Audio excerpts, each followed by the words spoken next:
이강민의 잡지사 9월호 14번째 페이지. 수많은 잡지사 애독자들은 말합니다. 학창시절 과학선생님이 이분이었다면 내 성적이 바뀌고 내 미래가 바뀌었을 것이라고 말이죠. 숭실사이버대 환경안전공학과 교수로도 활동하고 계신 곽재식 작가와 오늘도 함께합니다. 어서 오세요. 안녕하세요, 곽재식입니다. 아까 그 말씀해 주신 다음에 제 소개에 들어가기 전에 약간 이상한 웃는 듯한 그런 소리를 살짝 내셨죠. 왜? 코로나 후유증이 남아있어서 기침이 살짝 들어간 것이 살짝 들어간 절대 뭐 조소라든지 이런 거 아니라는 그런 것은 아니었군요. 근데 뭐 지금도 뭐 교수 겸 학과장으로 후학양성에 힘쓰고 계시지만 학과장이라는 것은 이제 저희 학교가 규모가 작다 보니까 아니죠. 교수가 저 혼자밖에 없어가지고 그래도 으뜸이다라고 볼 수가 있겠고 아니 뭐 고등학교 과학 선생님 하셨어도 인기가 엄청 좋으셨을 것 같은데. 글쎄요, 모를 일입니다. 모를 일인가요? 모를 일이죠. 네. 그럼 뭐 성적도 다 상대적인 거기 때문에 뭐 선생님이 바뀐다고 내 성적이 좋아졌을 것이다? 전 그렇게 보지 않습니다. 다 같이 좋아지면 또 좀 소용이 없다 이런 비정한 다 같이 좋아하니까 삶의 문제를 또 지적을 해주셨군요. 네.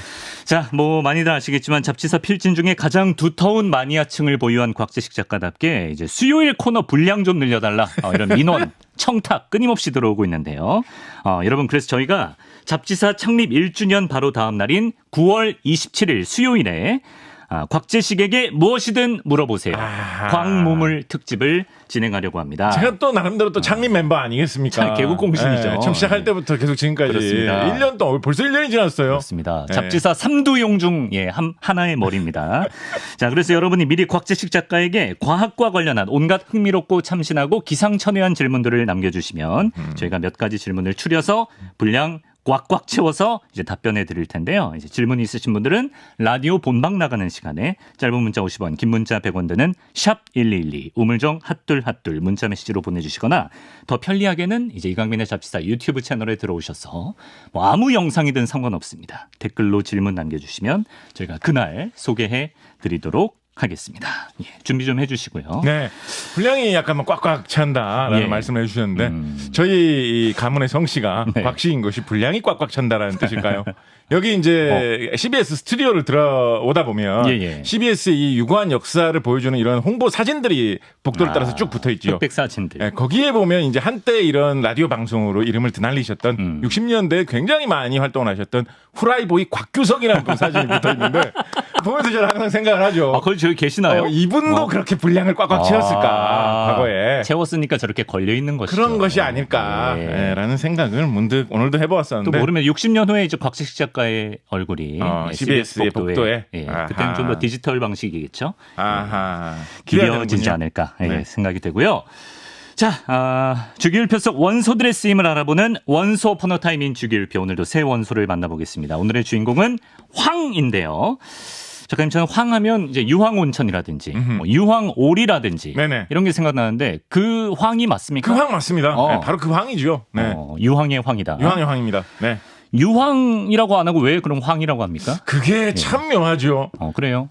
한자어입니다. 유황 둘 다. 유자가 이제 유황이라는 뜻이고 황자가 그냥 노랗다는 뜻입니다. 누를 그래서 그래서 유황이란 말을 말 그대로 풀이를 하면 유황 성분 때문에 노랗게 보이는 물질이다라는 뜻이 되거든요.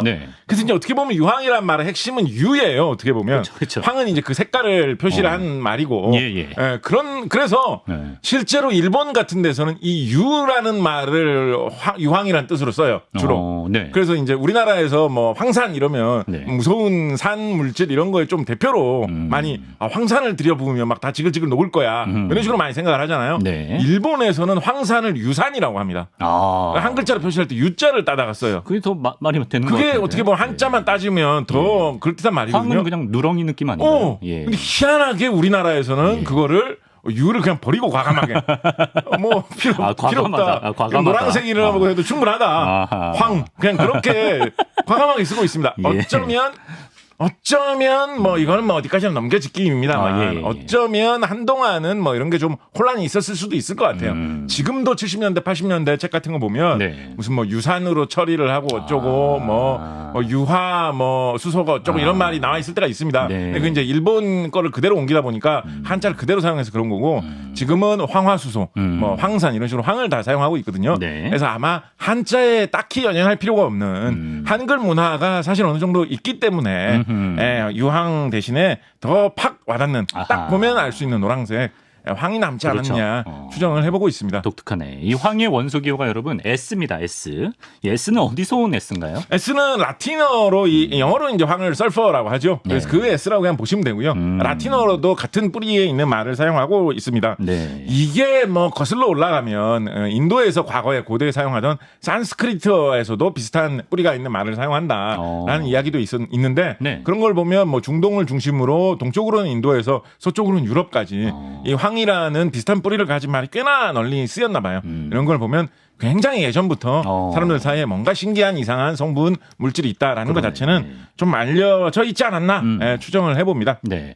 황이 원소로 밝혀진 건 언제죠? 그렇기 때문에 사실은 연금술책 같은 걸 보면 이미 황을 막 굉장히 중요시하면서 많이 다루고 있습니다. 아, 그래요? 그래서 분명히 어떤 연금술사들은 황이 아주 중요한 원소 중에 하나다라는 식으로 생각하는 사람들 꽤 있을 거예요. 옛날 뭐 연금술 하던 그런 거 있잖아요. 옛날 이제 유럽 사람들이 중시하던 거 중에서는 뭐 7대 죄악 있고 뭐 7대 선행을 할 수 있는 게 또 있고 요일도 뭐 7가지가 있고 천사가 뭐 7대 뭐 천사가 있고 뭐 지옥이 7중 지옥이 있고 뭐 이런 7을 어떤 운율로 해가지고 하는 것들이 상당히 중세시대 유럽에서 많이 퍼져 있었던 것이 있었는데 그래서 뭐 7대 물질 뭐 이런 거를 막 중시하고 뭐 이랬던 것이 좀 보이기도 하거든요. 그래서 아마 그런 것 중에 포함해서 상당수 연금술사들이 황을 원소로 많이 생각을 하지 않았을까 추정을 해보는데 뭐 그런 전통 때문인지 황에 대해서는 연구는 좀 많이 이루어진 편이라서 라부아지에 프랑스의 위대한 과학자가 원소들을 정리하고 이런 활동할 때도 이미 황은 원소인 것으로 정해져서 한 18세기 후반 이때부터 황은 널리 원소로 인정되고 있고 현재 사실도 그렇다 이렇게 보시면 되겠습니다. 그렇군요. 참고로 우리나라에서 그 속어로 쓰는 말 중에 말짱황이다라는 말 있지 않습니까? 그거는 이 황하고는 아무런 상관이 없습니다. 노란색이라는 뜻하고는 아무 상관이 없고요. 조금 자세한 거는 우리 박방일 선생님이나 썬킴 선생님한테 물어보시면 자세히 아실 텐데 확실해요? 옛날에 우리나라 조선시대에 굉장히 유행했던 도박 중에 이 투전이라는 도박 있지 않습니까? 그 투전으로 하던 도박 중에서 제일 패가 안 좋은 상태가 되었을 때 그 아주 나락으로 떨어진 처지가 되면 정말요? 그거를 이제 황이라고 하거든요. 소위 똥패죠. 근데 아무리 계속 해봐도 계속 황만 나올 때 이럴 때 말짱 황이네. 참고로 그 황 나오는 게임에서 제일 좋은 건 뭐겠어요?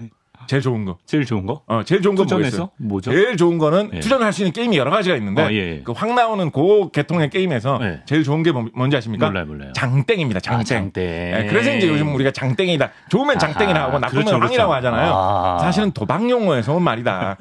사실 세세하게 살펴보면 요 얘기도 할 게 많은데 요거는 이제 아마 썬킴 선생님이 좀 재밌게 해주실 수 있을 것 같고 박만희 선생님은 재미없다? 아니 좀 심각한 이야기 또 진지한 이야기 도박을 어떻게 우리가 멀리해야 되느냐 뭐 이런 이야기도 좀 들어주실 수 있을 것 같고 또 썬킴 선생님은 또 전혀 더 궁금하지 자극적으로. 않았는데 말짱황이다 유래까지 알려주셨습니다. 저는 이게 상관이 있는 줄 알았어요 처음에. 정말 황이 이게 몸에 꼭 필요한 원소이기도 하지만 생황을 막 사람이 먹고 이러면 큰일 나거든요. 그래서 뭔가 쓸모없는 독약이라는 이런 거하고 상관이 있나라는 그런 허황된 믿음을 갖고 있었는데 이게 한 몇 년 이거를 저는 궁금했었어요. 그래요?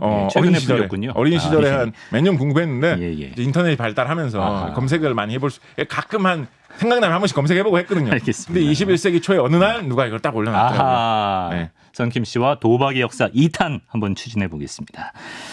여러분 예전에 그 5번째 원소죠. 붕소편을 기억하실지 모르겠습니다만 이제 사람들이 붕소라는 원소의 존재를 모르던 아주 옛날부터 붕사를 뭐 기와 만들 때, 땜질할 때 다양한 용도로 사용했다 이런 얘기를 했었거든요.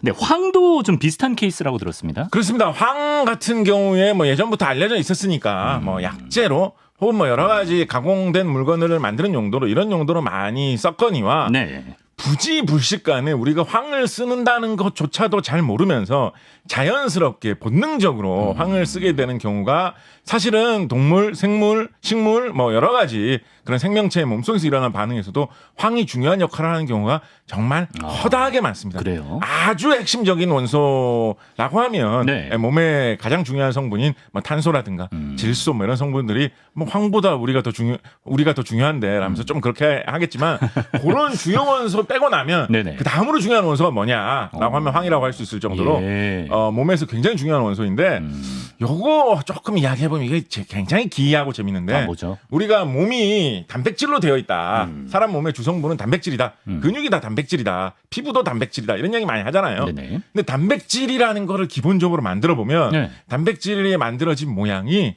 실 모양으로 생겼습니다. 실 모양. 아주 가느다란 길다란 실 모양으로 단백질은 기본적으로 생깁니다. 그래요? 그럼 이상하잖아요. 사람이 무슨 막 이렇게 실타래가 막 걸어다니는 모양이 아니잖아요. 네, 아니죠. 무슨 동물을 봐도 막 그런 뭐 머리카락 모여 있는 것 같은 그런 모양에 있는 동물은 잘 없잖아요. 그렇죠. 다 근육이 있고 몸에 어떤 피부가 있고 다양한 형태를 이루고 있는데 네. 어떻게 실같이 생긴 그 모양의 단백질이 이런 사람의 몸에 여러 가지 기능을 하는 각가지 구조를 갖춘 이런 모양이 되느냐. 네. 단백질이 실처럼 생겼지만 예. 이게 만들어지면서 만들어진 직후에 이 실이 가만히 있지 않고 이리저리 얽히고 꼬이고 엉키면서 접힙니다. 그래서 그 실이 그냥 실로 길쭉하게 있는 게 아니라 네. 어떤 단백질은 엉켜서 세모 모양으로 접히고 예. 어떤 모양은 이리저리 엉켜가지고 네모 모양으로 접히고 어떤 모양은 공 모양으로 접히고 다 달라지는구나. 각 단백질의 기능에 따라서 예. 자기에게 필요한 고유한 여러 가지 모양으로 네. 각각 기묘한 모양으로 다 접혀요. 네. 이거를 단백질 접힘, 프로틴 폴딩 이런 식으로 부르는데 과학적으로 굉장히 연구할 가치가 많은 것인데 예. 그런 식으로 실 모양의 단백질이 접혀서 각자 서로 다른 모양이 되고 그게 차곡차곡 쌓여서 어떤 거는 근육 모양이 되고 어떤 거는 내장 모양이 되고 네. 어떤 거는 신경 모양이 되고 이런 식으로 사람의 몸을 이루게 되는 거죠. 예. 자, 그럼 이제 여기서 이제 의문이 생기실 수 있을 거예요. 뭐죠? 아니, 실처럼 생긴 게 이렇게 엉켰는데 실 대충 엉켜 있으면 네. 좀 이렇게 잡아당겨 보면 다시 풀리기도 하잖아요. 그렇죠. 그리고 실이 엉킬 때 네. 정확하게 그 모양, 예를 들어 세모 모양으로 엉켜야지 그게 차곡차곡 쌓여서 그렇죠. 사람 모습이 될 수 있을 텐데 네네. 실이 도대체 어떻게 딱 세모 모양으로 엉키냐는 보장이 있느냐. 그거 안 되죠. 흐물흐물거리는데. 그게 사실은 네. 굉장히 많은 사람들이 고민하던 문제였거든요. 그래요? 근데 조사를 해보니까 예. 단백질이 그냥 실 모양으로 쭉 생길 때 네. 군데군데에 접착제 같은 것이 있어가지고 그거를 이렇게 요 모양끼리는 잘 붙을 수밖에 없다. 그리고 붙고 나면 안 떨어지고 그대로 고정이 된다. 그래서 원래는 실 모양이었지만 엉켜가지고 특정한 모양을 이루면 네. 그대로 고정될 수가 있는 그런 접착제 같은 부분이 그 실처럼 풀려 있을 때 네. 군데군데 정확한 위치에 딱 박혀 있기 때문에 예. 실 모양의 단백질이 모양을 한번 잡고 나면 모양을 잡을 때도 정해진 모양으로만 모양이 딱 잡히고요. 네. 잡히고 나면 그 모양이 안 풀어지는 것입니다. 철사처럼. 철사인데 철사 약간 걸림쇠, 약간 철사에 이런 연결되는 어떤 그런 걸 해주는구나. 도킹하는 어떤 그런 게 붙어 있는 그런 철사인 거예요. 예. 그런데 그 접착제 같은 그 역할을 해주는 원자가 뭐겠어요? 황입니다. 황. 말짱 황은 아니고 다른 황. 예. 사람 몸이 아니라 모든 생물의 몸에 그래서 단백질에는 황이 반드시 일정한 위치에 꼭 배치되어 있어야 됩니다. 엄청 중요하네. 엄청 중요합니다. 예. 이 황이 정확한 위치에 배치가 안 돼 있으면 네. 단백질이 그냥 다 실 모양으로 사실 단백질이 조금 엉키는 게 기본적으로 있긴 있어요. 네네. 그래서 완전히 다 실 모양으로는 안 되겠지만 다 머리카락 같이 실 같은 그런 모양밖에 안 된다. 네. 이 모양을 갖추려면 네. 황이 정확한 위치에 배치가 되어 있어야만 한다라는 것입니다. 그렇게 이제 하나만 더 이야기하면 안 됩니까? 말씀하시죠. 예. 그래서 예. 황 세상에서 제일 흔한 물질이 원소가 뭐였다 생각나시나요 혹시? 질소? 아니잖아요. 공기 중에 질소가 제일 흔해. 다 까먹었어. 전 우주에서 제일 흔한 거. 수소. 생각났죠? 생각났다. 저는 수소가 제일 흔해요. 예. 그러면 황하고 수소가 결합한 물질 생길 수 있을 거 아니에요. 그렇죠? 그 물질이 황화수소라는 물질입니다. 황화수소 이제 냄새 잘 나는 그런 물질인데 그래서 어떤 물질이 썩거나 어떤 물질이 부패되거나 뭔가 더러운 노폐물 같은 게 나오면 거기에서 황화수소가 생기는 경우가 많아요. 왜냐하면 단백질 속에는 항상 황이 어느 정도 들어있을 수밖에 없기 때문에. 그래서 이제 그 냄새를 맡으면 본능적으로 사람은 썩은 냄새, 나쁜 냄새, 화장실 냄새 뭐 이런 식으로 좀 느끼게 되는 그런 본능이 있는데 그게 이제 우리가 나쁜 냄새라고 직감을 하게 되는데 어떻게 보면 그게 생명체를 감지하는 그런 기능을 사람이 갖추고 있는 것이다 라고 볼 수가 있겠죠. 유황온천의 그 달걀 썩는 냄새도 그 냄새인가요? 그 냄새입니다. 그래요? 그거는 이제 생물하고는 보통 관계없이 그냥 땅에서 나온 유황 때문에 그 이제 근처에 뭐 물도 있고 하니까 수소가 어떻게 해가지고 그런 황화수소가 생긴 거겠죠. 그게 이제 냄새가 맡게 되는 그런 현상이 일어나는 것인데 황화수소 그 또 질문을 굳이 또 해주신 김에 조금 말씀드리면 그래서 황화수소 같은 경우에 그 화장실 배관 같은 데서 이 냄새가 잘 나기가 쉽습니다. 잘 나기가 쉬워가지고 이렇게 화장실 냄새 우리 집에 많이 나. 황화수소예요. 근데 잘못하면 네네. 이 황화수소가 어떤 상상 외로 많이 모일 수도 있거든요. 예. 그럼 사람이 중독되는 경우가 있습니다. 그 냄새. 네, 그러면 황화수소에 중독이 일어나면 예. 사람이 몸이 점점 마비가 되고 나중에는 의식을 잃기도 하거든요. 이게 무서운 게 뭐냐면 점점 마비가 되면 네. 처음에는 냄새가 지독하다고 느끼게 되거든요. 네네. 근데 이게 냄새가 너무 심하다, 마비가 된다라고 하면 어느 순간부터 그 냄새를 좀 못 느끼게 됩니다. 마비가 되고 냄새가 평소에 느끼는 감각을 초월하게 되니까. 예. 그러면 황화수소 때문에 냄새가 그렇게 지독한데도 어느 순간 냄새 나는지 잘 모르다가 쓰러지고 목숨을 잃게 되는 그런 사고 의외로 왕왕 발생합니다. 그래요? 지하에서 작업하시는 분들이나 예. 아니면 되게 어이없게 화장실 아무도 잘 안 쓰는 화장실에 몇 년 만에 문 열고 좀 들어간 거예요. 네네. 근데 뭐 10년 동안 아무도 그 화장실에 안 들어간다. 돌보는 사람이 너무 없다. 네. 마침 거기에 황화수소가 많이 쌓여 있었던 거예요. 그래서 화장실에 가가지고 뭐 좀 손 씻고 뭐 거울 보고 하다가 갑자기 쓰러지는 경우 네. 의외로 우리나라에서 1년에 몇 건씩 발생합니다. 그래서 그 냄새 난다, 웃긴다 뭐 이렇게만 생각할 문제는 아니고 작업하실 때는 좀 조심할 필요도 있다라는 말씀도 드리겠습니다. 또 환경안전공학과 학과장님답게 약간 위기 탈출 넘버원 느낌이 있어요. 이 코너가. 예.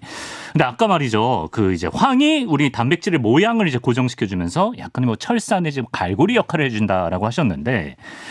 재밌는 게 말이죠. 우리 호르몬 중에 그 사랑을 할 때 나오는 호르몬이다라고 알려진 옥시토신이 있지 않습니까? 옥시토신. 이 옥시토신도 황 덕분에 존재할 수 있다는 얘기가 그렇습니다. 있습니다. 뭐 아까 말씀드렸듯이 모든 생물의 사실 단백질들이 다 황이 있어야지 그렇게 모양을 잘 갖추게 되는데 네. 간단한 단백질 형태로 되어 있는 호르몬 중에서 이 황이 포함되어 있어가지고 정확한 모양을 이룰 수있는 대표적인 호르몬이 바로 이 옥시토신입니다. 네. 옥시토신 보시면 저 중앙에 그림상으로 보실 수 있는 분들은 보시면 유튜브에 중앙에 SCYS라고 적혀 있는 부분이 있죠. 네네. 이 부분이 이제 시스틴이라고 하는 부분인데요. 이 시스틴에는 항상 저렇게 황이 달려 있어가지고 그러네. 다른 건너편 쪽에 있는 다른 시스틴하고 달라붙게 돼 있어요. 그러네. 그러니까 저게 황이 아니고 만약에 다른 물질이었다면 저게 일자로 쭉 펼쳐져 있겠죠. 예. 아까 말씀드린 것처럼 그냥 실 모양으로 펼쳐져 있겠죠. 그렇죠. 그런 상태의 물질은 몸속에 돌아다녀도 그냥 뭐 실 같은 게 돌아다니네. 그렇죠. 아무런 역할을 못 하는 거예요. 연가시처럼. 그런데 저 시스틴에 황이 있기 때문에 황끼리 이렇게 싹 달라붙어 가지고 뭔가 서로 끌어안듯이 서로 입을 맞추듯이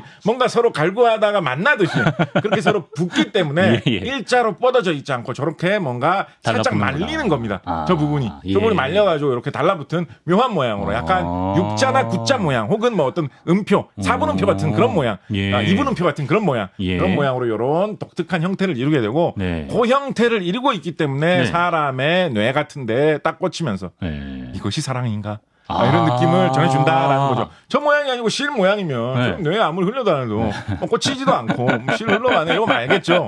저 교묘한 저 모양, 정확한 저 각도를 가진 모양으로 있기 때문에 신경을 흘러다니다가 필요한 위치에 딱 꽂혀가지고 감정을. 보통 이제 옥시토신은 뭐 그냥 한눈에 반했다 이런 거라기보다도 좀 오랜 시간에 걸친 어떤 유대에서 나오는 감정 혹은 뭐 이렇게 서로를 뭐 많이 만지고 많이 껴안고 이럴 때 이제 나오는 감정. 어머니가 자식에 대한 어떤 이런 활동을 할 때 나오는 그런 호르몬이라고들 많이 이야기를 하는데 이제 오래된 연인이나 부부 사이에도 이제 이게 많이 생기기 마련입니다. 그래서 흔히 이제 사랑의 호르몬이라는 식으로도 이야기를 하는데 옥시토신도 황이 있어야지 옥시토신 역할을 할 수가 있다라고 이야기할 수 있겠죠. 사랑에 빠진 사람이 있다면 황 덕분이다. 그렇습니다. 말짱 황이 아닌 것이죠. 말짱 황은 아니죠. 누군가를 내가 사랑에 빠지게 하고 싶다면 뭐 유황오리를 먹는 것도 방법인가요? 아무래도 황이 부족하면 시스틴이 좀 부족하면 그 사람의 호르몬이 좀 안 생길 수가 있을 테니까 호르몬까지 좀 걱정하는 마음에서 말 되는 얘기인가요? 아닌가요? 거의 안 되는데요. 그래도 뭐 완전 내다버릴 이야기까지는 아니다. 왜냐하면 진짜 천에 하나 만에 하나 그런 사람 있을 수도 있잖아요. 몸에 오늘따라 황이 들어 뭐 채식주의자 이런 사람이라가지고 너무 황이 좀 부족한 거야 몸에. 그래가지고 그런 황이 들어있는 호르몬이 좀 안 생기는 사람일 수 있잖아요. 그렇죠. 그러면 확률상으로도 뭐 다른 조건이 맞아도 저 사람 뭐 괜찮아 보이고 뭐 잘생긴 것 같고 뭐 좋은 보이는데 왜 이렇게 좀 마음이 뭔가 이끌리는 이런 게 없지 이럴 수 있거든요. 근데 그게 그냥 신체적으로 황이 부족해서 호르몬이 안 생기기 때문일 수도 있어요. 그럴 때 이제 유황오리 좀 이렇게 대접을 하면 근데 유황오리의 그 황이 과연 시스템 만드는 재료로 흡수될까? 계란 같은 게 오히려 더 나을 수 있습니다. 계란 같은데 이제 시스틴처럼 황 들어간 단백질 성분 들어있기 때문에 좀 잘 먹이면 이제 호르몬이 잘 만들어지면서 물론 뭐 다른 호르몬도 계란 한 꾸러미 들고 이제는 고백하십시오, 여러분. 물론 다른 호르몬도 다 잘 생기면서 오히려 어떤 경계심을 느낀다거나 뭐 아드레날린 같은 게 많이 분비되면서 사랑이 빠지는데 다른 사람일 수도 있어요. 그럴 수도 있기 내가 때문에 아닐 수도 있어요. 좋은 답은 아닐 수 있습니다만 그렇습니다. 아주 갖다 버릴 이야기까지는 아니다라는 이야기는 해볼 수 있겠죠. 이런 질문 곽재식에게 무엇이든 물어보세요. 마음껏 던져주셔도 좋습니다, 여러분. 자, 이번엔 고무 얘기를 해보겠습니다. 아, 고무. 예, 우리 주변에 뭐 온갖 고무로 된 제품들이 부지기수고 우리가 고무 없이 살 수 있을까 싶을 정도인데 이 고무가 지금처럼 많이 쓰일 수 있게 된 것도 황 덕분이라고요. 그렇습니다. 고무는 원래 이제 고무나무에서 나오는 수액을 모아가지고 굳힌 게 고무의 이제 기본이지요. 그래서 이제 유럽 사람들이 아메리카에 가갖고 보니까 아메리카에 어떤 애들이 나무 수액 같은 거 모아가지고 좀 탱탱하게 이렇게 되니까 아마도 이런 탱탱볼 요즘에도 그런 제품 애들 위해서 많이 파죠. 예. 탱탱볼은 좀 재밌잖아요. 재밌죠. 그래서 500년 전, 600년 전에 아메리카의 어린이들도 그걸 만들어서 갖고 놀았나 봐요. 재밌었겠네. 그래서 탱탱볼 신기하다. 그래서 막 갖고 노는데 이제 뭐 유럽에서 무섭게 생긴 아저씨들이 막 칼 들고 와가지고 좋은 거 있으면 줘라. 나도 좋은 거 줄게. 막 이렇게 하면서 막 금, 은 막 이런 거 주려고 하니까 금 받고 탱탱볼 하나 주고 뭐 이런 식으로 막 거래를 하면서 근데 얼마나 신기하겠어요. 탱탱볼 이런 거 본 적이 없는데 신기하지. 그래서 이거 탱탱볼 이거 대단하다라고 해가지고 이근희한테 갖다 바치고 엘리자베스 여왕 뭐 이런 분들 탱탱볼 받으셨다 뭐 좋아했다는 기록은 없지만 아마도 좋아하셨을 것 같아요. 제 생각에는. 그렇죠. 그럼 처음 보면 얼마나 신기하겠습니까? 그럼요. 이 고생 해가지고 우리나라의 탐험가들이 아메리카 대륙에 갔다 왔다는데 이렇게 신기한 것도 다 구해왔네. 대단하네. 막 이러면서 탱탱볼 갖고 놀고 하셨겠죠. 근데 이제 탱탱볼 갖고 놀이만 하는 거 말고 좀 다양한 용도로 여러 가지로 활용을 하려고 해보니까 이게 딱딱하게 탱탱하게 잘 굳어있는 조건이 너무 좁은 거예요. 날씨가 좀 덥다. 그럼 다시 흐물흐물하게 흘러내리고 다 풀리고 이런 경우가 너무 많은 거예요. 그래서 여러 가지 용도로 사용을 잘 못하고 있었습니다. 더군다나 이게 그런 식으로 좀 흘러내리고 녹아내리다 보면 그게 이제 그중에 이제 일부분은 아주 미세하게 공기 중으로 떠다니는 날아오르는 이런 형태로 떨어져 나오면 이제 코에 닿으면 냄새가 나거든요.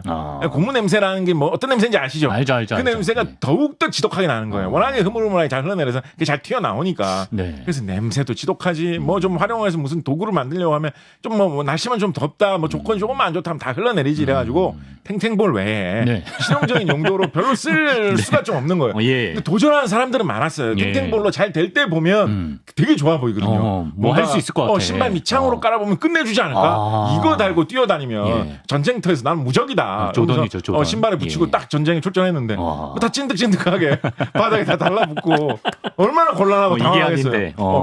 비가 내릴 때 구두에다 요거를 입혀놓으면 장화라는 걸 만들 수 있겠다. 이러면 아무리 비가 와도 나는 끄떡없다라고 생각했는데 비 내리는 날 뭐 다 흘러내려가지고 바닥에 다 질펀하게 퍼져 있고 물은 다 새고 무좀 생기고.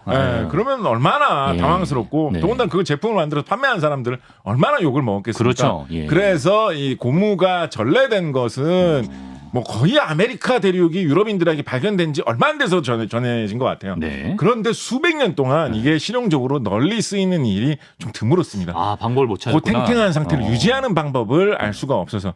그런데 미국의 화학자였던 찰스 구디어라는 사람이 고무를 가지고 갖가지 온갖 희한한 연구들을 많이 하고 있었는데 이 양반이 고무를 좀 따끈하게 해가지고 녹였다가 다시 굳혔다가 할 때 황성분을 적절하게 안에다가 가미를 해주면 고무가 항상 그 이후로는 탱탱하게 유지가 된다는 사실을 알아낸 거예요. 기본 원리는 아까 말했던 그 단백질이 실처럼 되어 있는데 이 황 때문에 서로 달라붙어가지고 모양을 이루는 거하고 거의 같습니다. 그래서 그 고무가 흐물흐물지 않고 서로 엮이고 달라붙어 가교라고 합니다. 리치를 넣어준다. 고무 가닥과 고무 가닥을 서로 연결해준다라는 이야기죠. 그래서 가교 활동을 황이 해주기 때문에 고무가 풀리지 않고 탱탱해진다. 이 구디어가 가황 고무, 황을 넣어서 탱탱함을 유지시켜주는 고무를 개발했기 때문에 지금 우리가 아는 모든 고무 제품이 고무를 사용하는 거의 모든 용도가 황 들어간 이후로 가능해졌다라고 보시면 되겠습니다. 그래서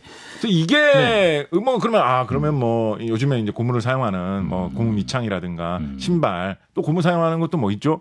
장갑. 뭐 고무 장갑 뭐 이런 거 여러 가지 생각해 볼 수도 있겠습니다만 사실은 이게 별의별 데에도 많은 영향을 미친 게 전선 있지 않습니까? 전선. 우리 전자제품에 지금 여러분이 이 소리도 어떤 전자제품을 이용해서 들으시고 계시겠죠? 그렇겠죠. 그러면 어떤 그 안에 전선이 분명히 들어있을 거예요. 집에 뭘 꽂아서 들으신다 그러면 거기에도 뭐 꽂는 것도 전선이고 집까지 들어오는 전선도 전선이고. 그럼 전선은 보통 중간 부분은 이제 구리선으로 돼 있죠.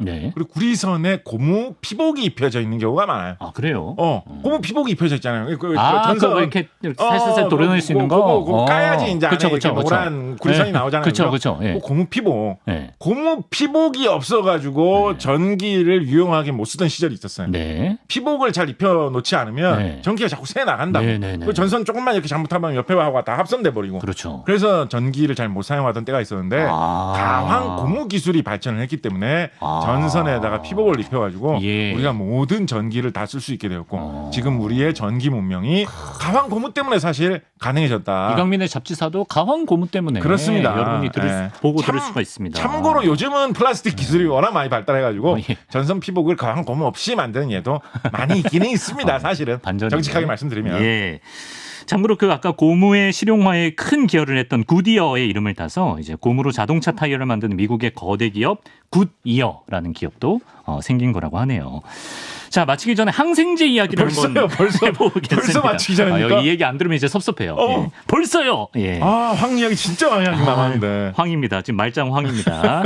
자, 2차 세계대전 중이던 1939년에. 말짱 황 이런 이야기 안 할 걸. 그냥 중요한 이야기도 아니었는데. 게르하르트 도마크라는 사람이 그 항생제인 설파제를 발명한 공로로 노벨상을 받았다고 하는데요. 근데 이 설파가 황을 뜻하는 거예요? 그렇습니다. 황약이라는 뜻인데요. 황약? 네, 설퍼 드러그 황약이라는 뜻인데요. 이 항생제라는 게 뭔지를 좀 생각해. 어떻게 보면 이 술파제, 썰파제는 항생제라고 부를 수 없다라고 하시는 분들도 있습니다. 그래요? 뭐 그것도 어느 정도 이제 말이 되는 이야기인데, 네. 근데 이제 기본적으로 어떤 역할을 하는 건지 생각을 해보면 네. 사람이 세균이나 바이러스, 여기서는 특히 세균을 이야기하는 게 맞겠네요. 세균에 감염이 되면 잘못하면 병이 크게 날 수가 있잖아요. 그렇죠. 옛날 사람들은 이걸 몰랐기 때문에 정말 어이없게 생명을 잃는 경우가 아주 많았습니다. 바느질 하다가 네네네. 잘못해서 바늘에 콕 찔렸어요. 네. 아예 아파. 네. 이렇게 한 거예요. 네. 근데 거기에 세균이 감염이 됐어. 손이 점점 팅팅 불어. 왜 이렇게 손이 팅팅 붓지? 손이 이렇게 많이 붓고 이럴 때 잘못하면 열 나는 거 아시죠? 열이 나. 근데 열 나는데 어떻게 치료할 방법도 없고. 예. 그래서 갑자기 그냥 목숨 잃고. 아이고, 간단한 바느질 건데. 하다가 한 번 콕 찔린 것 때문에 목숨 잃고 이런 사람이 정말 과거라고 해도 그렇게 옛날도 아닙니다. 네. 한 100몇십 년 전만 해도 정말 세상에 네. 어마어마하게 많았어요. 네. 사람이 생명을 잃는 큰 원인 중에 하나였습니다. 그렇군요. 근데 그러다가 사람들이 이게 뭔가 세균 같은 게 그런 상처로 들어가가지고 사람의 감염을 입혀가지고 일으켜서 사람의 생명을 뺏는 거다라는 걸 깨달은 다음에 네. 사람들이 이제 소독을 한다는 생각을 해낸 거예요. 뭐 소독약을 발라가지고 이제 세균이 안 들어가게 다 죽인다. 막 소독약이 마땅한 게 없으면 하다못해 독한 술이라도 붓는다. 그렇죠. 알코올 소독할 수 있으니까 예. 그런 생각을 해낸 거예요. 네네. 그 아이디어까지는 좋았어요. 네. 근데 이제 사람이 세균 같은 데 감염이 되다 보면 네. 그렇게 상처에서 외부로 들어가서 감염되는 거 말고 내부에서 예를 들면 뭐 콜레라라든가 그렇죠. 아니면 뭐 결핵이라든가 이런 네. 것처럼 내부의 세균이 다 퍼져가지고 그거에 의한 감염으로 사람이 아픈 병이 생기는 수도 비일비재하잖아요. 그때 소독약 바르면 소용없죠. 그런데 그거는 뭐 소독약 마실 수 없잖아요. 안 되죠. 그럼 자기도 목숨을 잃잖아요. 그죠? 예. 그래서 이게 될 듯 말 사람인데 정말 과학자들이 안 달라게 하는 문제였어요. 이게 저 세균이 몸에 퍼져 있는 걸 저걸 없애기만 하면 치료할 수 있을 것 같은데 그렇죠. 예. 겉에 있는 것 같으면 소독약을 발라서 우리가 그렇죠. 없앨 수 있는데 네. 몸에 곳곳에 퍼져 있으니까 어떻게 해야 소독약을 돼? 먹으면 사람까지 죽는구나. 이거 어떻게 해야 되지? 사람들 굉장히 고민을 많이 하고 했었는데 네.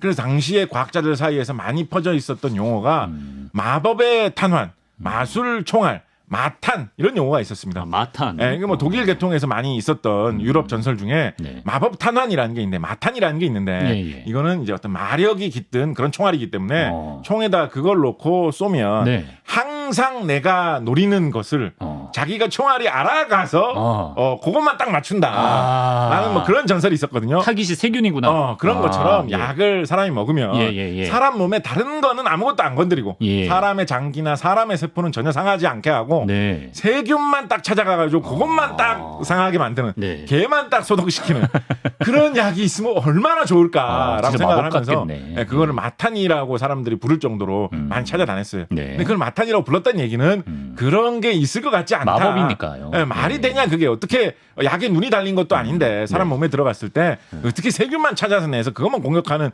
그런 약을 무슨 수로 만들어내겠냐. 어떻게 찾았어요? 뭐 약에다가 눈 달아주고 코 달아주고 할 수 있는 것도 아닌데. 그런데 고민하다가 네. 정말로 그런 역할을 한 약을 처음 찾아낸 게 이 술파제, 이 썰파제라는 이 약입니다. 이 약은 황덩어리는 아니고요. 네. 황, 탄소, 질소 이런 원자들이 많이 모여가지고 전체적으로 한 10몇 개 정도 되는 원자가 모여서 돼 있는 그런 약인데 황이 이제 뭐 중요한 위치에 붙어 있긴 있습니다. 네. 근데 황이 워낙에 좀 특이한 성분으로 보였기 때문에 사람들이 황약이라는 그런 별명으로 부르게 된 것인데요. 네. 요거를 먹으면 엽산을 만들어낼 수 있는 화학 반응을 방해하는 역할을 합니다. 이 물질이. 엽산이라는 물질이 모든 거의 대부분의 생물에서 네. 뭐 DNA를 만들어내고 세포가 자라나는데 꼭 필요한 성분이거든요. 네네. 엽산이라는 물질이. 네. 근데 그 엽산을 만들어내는 활동을 네. 방해를 해요. 예. 자, 그런데 네. 이게 묘한 게 뭐냐면 네. 사람은 엽산을 만들어내는 기능이 다 퇴화되어 있어요. 아, 그래요? 사람은 그럼 어떻게 하겠어요? 사람은 엽산이 들어있는 음식을 먹어요, 그냥. 아, 예. 남이 만들어 놓은 엽산을 먹어가지고 몸에 엽산을 공급을 한단 말이에요. 예. 그래서 몸속에 엽산을 만들어내는 기능이 아예 없어요. 어차피 외부에서 쪽쪽 빨아먹어요, 사람은. 예. 그러니까 이 썰파제가 들어와서 엽산을 만드는 기능을 방해한다라고 해도 딱히 방해될 게 없는 거예요. 내 몸은 괜찮아요. 내 몸에 어차피 엽산 만드는 일을 하지 않아요. 인간은 그렇죠, 그런 그렇죠. 기능을 다 예전에 버려버렸어요. 예. 나는 그냥 뭘 귀찮게 엽산을 만들어. 다 그냥 먹을래. 딴 동물 식물들이 만들어 놓으면. 예. 인간은 그러고 살아간단 말이에요. 예. 그래서 썰파제 먹어도 사람 몸에는 거의 아무런 영향이 없어요. 네. 그런데 사람 몸에 있는 세균들은 아직 엽산을 원시 상태의 만든다. 그 재주. 엽산을 만들어서 자기의 몸을 유지하는 그 재주를 갖추고 있고 예. 엽산을 잡아먹어서 몸에 보충하지 않아요. 스스로 만들어서 활용을 하거든요. 네. 그러니까 엽산을 만들어내는 화학 반응을 방해하는 썰파제가 들어오면 온몸에 퍼지면 사람에는 아무런 영향을 못 미치고 세균은 엽산 만들어야 되는데 엽산 만들어야 되는데 안 만들어지지 아 이거 내 엽산 이러다가 세균들은 다 죽는 거예요. 마법의 탄환이네. 마법의 탄환이. 사람은 상관없어요. 어차피 몸에 엽산 없으면 엽산제 이런 거 약국가면 팝니다. 아, 그렇죠. 엽산 좀 먹지 뭐. 네. 뭐 채소 이런 데 많이 들어있다고 하죠. 그래서 뭐 채소 같은 거 먹고 이러면 거긴 엽산을 그냥 쪽쪽 빨아먹는데 얄밉네 사람. 예. 그런 식으로 나온 약 최초의 마법의 탄환. 이제 이런 허무하게 바늘 같은 데 한번 콕 찔린다고 해도 세균이 몸에 퍼져도 그렇죠. 사람이 이제 죽지 않는다. 그렇죠. 완전히 사람의 수명을 혁신적으로 높여주는 약의 선두가 된 약 썰파제 되겠습니다. 생명을 살리는 황. 또 사랑에 빠지게 하는 황 아니겠습니까? 그렇습니다. 좀 CBS의 모토와도 어울리는 원수가 아닌가 그런 생각이 듭니다. CBS가 황이다. 생명을 살리는 방송 CBS 이강민의 잡지사 이제 마칠 시간인데요. 유황온천, 탱탱한 고무, 사랑의 호르몬, 항생제, 삶 속에서 황이 보여주는 놀라운 현상들 알아봤습니다. 곽재식 작가 오늘도 고맙습니다. 감사합니다.